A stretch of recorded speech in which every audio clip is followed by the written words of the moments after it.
तो आज हम पढ़ेंगे क्लास 9th के केमिस्ट्री चैप्टर 3 परमाणु एवं अणु के आंकिक प्रश्न यानी नंबरिकल क्वेश्चंस के बारे में हम उसका सॉल्यूशन करेंगे। तो कुछ प्रश्न आपको दिए गए हैं, जैसे क्वेश्चन है कि निम्न में अणुओं या कणों की संख्या ज्ञात कीजिए।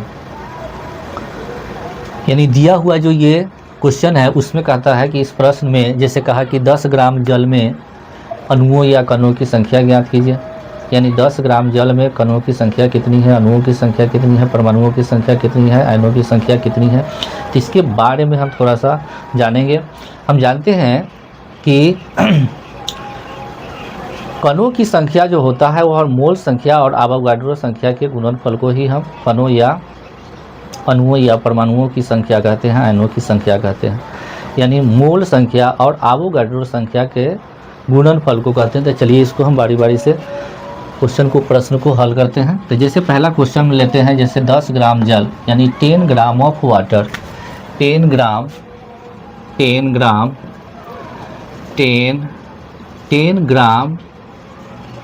Of water, 10 gram of water में हमको निकालना है अणुओं या कणों की संख्या। तो अणुओं या हम सूत्र पहले लिखेंगे, अणुओं या कणों की संख्या बराबर क्या, तो मोल संख्या गुने क्या, आवोगाड्रो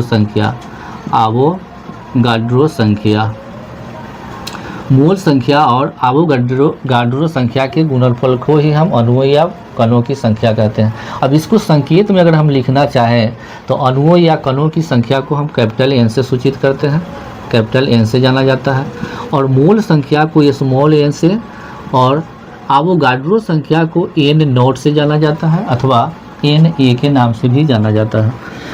अब हमको निकालना है 10 ग्राम जल में अणुओं या परमाणुओं की संख्या। तो मोल ज्ञात करने का सूत्र हम जानते हैं कि मोल ज्ञात करने का सूत्र क्या है, तो given weight by molecular weight. यानी दिया हुआ भार और पदार्थ का मोलर द्रव्यमान होता है। तो यहाँ हम देख रहे हैं क्या कि कणों की संख्या बराबर क्या होगा, तो हम इसको ऐसे लिख सकते हैं। मोल संख्या को हम क्या लिख सकते हैं कि दिया हुआ भार, तो दिया हुआ भार कितना है, 10 ग्राम है।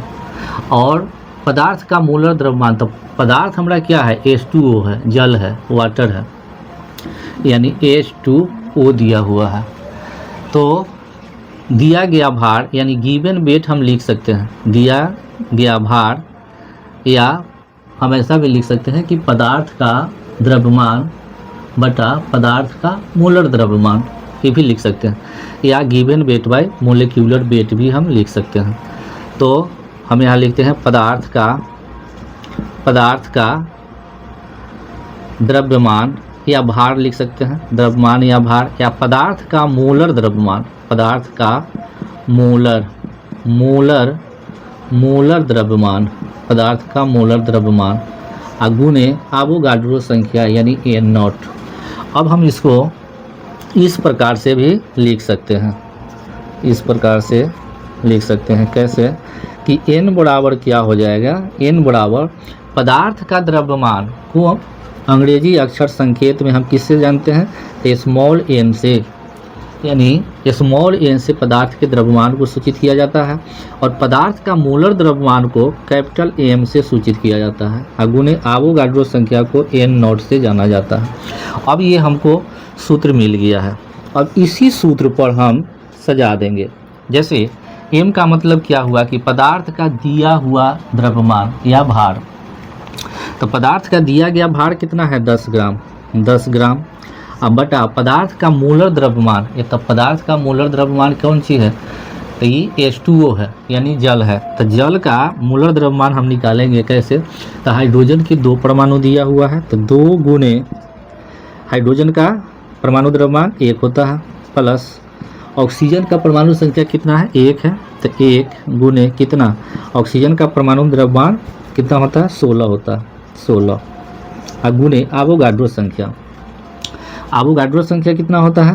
तो 6.022 गुने 10 के घात 23 होता है, 23। अब इसको कैलकुलेशन करते हैं, यानी 10 ज्यों का त्यों रह जाएगा। अब 2 में 1 से गुना करेंगे तो 2 हो जाएगा, और फिर 1 और 16 में गुना करेंगे तो 16 हो जाएगा। तो 16 और 2 को जोड़ेंगे तो कितना हो जाएगा? 18 हो जाएगा। 18 गुने 6.022 गुने 10 के घात 23। अब 10 में 18 से अगर हम भाग करते हैं तो हमारा भागफल कितना आता है? 0.55555 गुने कितना? तो 6.022 गुने 10 के घात कितना? 23। अब ये दोनों को हम मल्टीप्लाई करते हैं, इसको मल्टीप्लाई अगर हम करते हैं तो कितना आता है? 3.345 गुने 10 के घात कितना? 23। इतना हमको मोलेक्यूल्स हो गया। इसको हम पार्टिकल्स भी बोल सकते हैं, या क्रिस्टल भी बोल सकते हैं, या अणु भी हम लिख सकते हैं। इतना अणु, यही इसका आंसर हो गया। चलिए अब दूसरा क्वेश्चन पर चर्चा करते हैं। अगला क्वेश्चन है, जैसे 1.5 मोल अमोनिया में अणुओं या कणों की संख्या ज्ञात कीजिए। तो चलिए सॉल्यूशन करते हैं। हम क्वेश्चन को लिखते हैं क्या कि 1.5 यानी 1.5 मोल, 1.5 मोल ऑफ अमोनिया में कणों की संख्या या अणुओं की संख्या ज्ञात करना है। हम सूत्र जानते हैं, क्या सूत्र जानते हैं? कि कणों की संख्या n बराबर क्या? n into n not.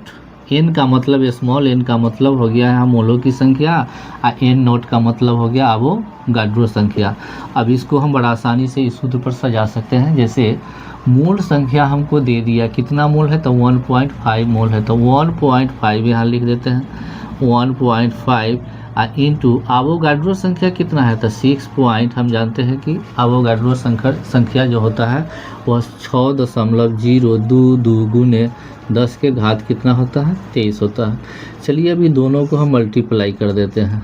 तो दोनों को अगर मल्टीप्लाई करते हैं तो हमारा कितना गुणनफल आता है?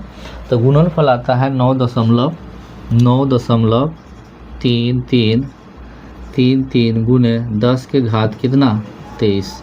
और इतना हमको क्या हो गया? अणुओं की संख्या हो गया, कणों की संख्या हो गया। तो इतना हम अणु बोल लिख सकते हैं, या मोलेक्यूल्स लिख सकते हैं, या क्रिस्टल लिख सकते हैं, या पार्टिकल्स लिख सकते हैं। यही इसका आंसर हो गया। चलिए तीसरा क्वेश्चन लेते हैं। तीसरा क्वेश्चन है, जैसे तीसरा क्वेश्चन हो जाएगा सी। तीसरा क्वेश्चन हो जाएगा सी नंबर में क्या कहता है? सी में सी कहता है कि 11 ग्राम ऑफ CO2 यानी 11 ग्राम ऑफ CO2 यानी 11 ग्राम कार्बन डाइऑक्साइड में अणुओं या कणों की संख्या ज्ञात कीजिए। तो चलिए इसका सूत्र हम जानते हैं क्या है कि कणों या अणुओं की संख्या n बराबर क्या होता है? Small n into n not होता है। यानी मोल संख्या और एवोगाड्रो संख्या के गुणनफल को ही हम कणों की संख्या कहते हैं। अब मोल संख्या जो होता है वह गिवन वेट और मोलिक्यूलर वेट के अनुपात को ही हम मोल संख्या कहते हैं। तो यहाँ पर यानी गिवन वेट कितना, दिया हुआ भार कितना है? तो 11 ग्राम दिया हुआ है, दिया हुआ भार। और पदार्थ का मोलर द्रव्यमान यानी पदार्थ क्या है? तो CO2 है, CO2। तो इसको हम लिख सकते हैं पदार्थ का द्रव्यमान, पदार्थ का दिया हुआ भार बटा पदार्थ का मोलर द्रव्यमान। यानी हम इसको ऐसे लिख सकते हैं स्मॉल m अपन क्या? Capital M into n not हो जाता है। अब m स्मॉल m का मतलब हो गया कि दिया पदार्थ का दिया गया भार, पदार्थ का दिया गया भार। तो पदार्थ का दिया हुआ भार कितना है? 11 ग्राम है। 11 ग्राम, 11 ग्राम है। और पदार्थ का मोलर द्रव्यमान का मतलब हो गया कि पदार्थ हमारा क्या है, तो CO2 है। CO2 का मोलर द्रव्यमान हम निकालेंगे, तो CO2 का मोलर द्रव्यमान कितना होगा, तो कार्बन का इसमें परमाणु संख्या कितना दिया हुआ है, 1, तो 1 गुने कार्बन का परमाणु द्रव्यमान 12 और प्लस ऑक्सीजन 2 दे दिया है, तो 2 गुने ऑक्सीजन का परमाणु द्रव्यमान कितना 16 और गुने N0 का मतलब हो गया एवोगाड्रो संख्या। तो एवोगाड्रो संख्या का मान कितना होता है, तो 6.022 गुने 10 के घात 23। अब हम इसको आगे हल करते हैं, तो 11 ज्यों का त्यों हो जाएगा 11 और 12 1 में गुना करेंगे तब 12 ही होगा, 16 और 2 में गुना करेंगे तो 16 दूना 32। तो 12 और 32 कितना हो जाएगा 44 और गुने कितना 6.022 गुने 10 के घात 23। अब इसको 11 में 44 से भाग करेंगे या काट देते हैं, 11 इकाई 11 चौका 44, 1/4 आ जाता, 1/4 गुने कितना, तो 6.022 गुने 10 के घात कितना 23।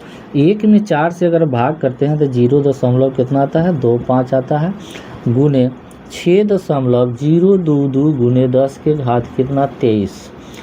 अब ये दोनों को मल्टीप्लाई करते हैं, तो दोनों को मल्टीप्लाई अगर हम करते हैं तो कितना आता है, गुना करने के बाद हमको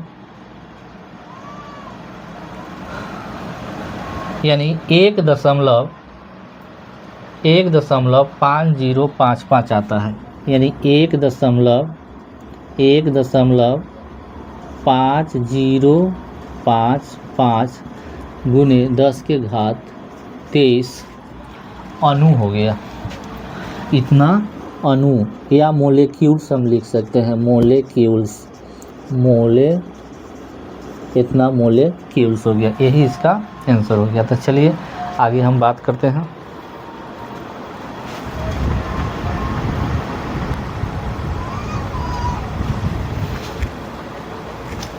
तो चलिए क्वेश्चन अब चर्चा करते हैं डी का। बी बन गया, सी बन गया, अब डी की बात कर लेते हैं। कहा कि 48 ग्राम मैग्नीशियम परमाणु, 48 ग्राम मैग्नीशियम परमाणु, डी हम क्वेश्चन यहाँ फिर लिखते हैं, यानी 48 ग्राम ऑफ मैग्नीशियम परमाणु, यानी Mg एटॉम्स हो जाएगा, Mg एटॉम्स में। कहा कि 48 ग्राम मैग्नीशियम परमाणु में अणुओं या कणों की संख्या कितनी है। तो चलिए हम सूत्र जानते हैं कि कणों की संख्या या अणुओं की संख्या बराबर क्या होता है, तो n इंटू एन होता है, n इंटू एन नॉट होता है, यानी n बराबर क्या, n बराबर होता है small n into n nought, या इसको हम लिख सकते हैं स्मॉल m बटा क्या कैपिटल M। स्मॉल m का मतलब हो गया कि यहाँ पर पदार्थ का दिया हुआ द्रव्यमान बटा पदार्थ का मोलर द्रव्यमान गुने कितना, तो N0 का मतलब एवोगाड्रो संख्या हो गया।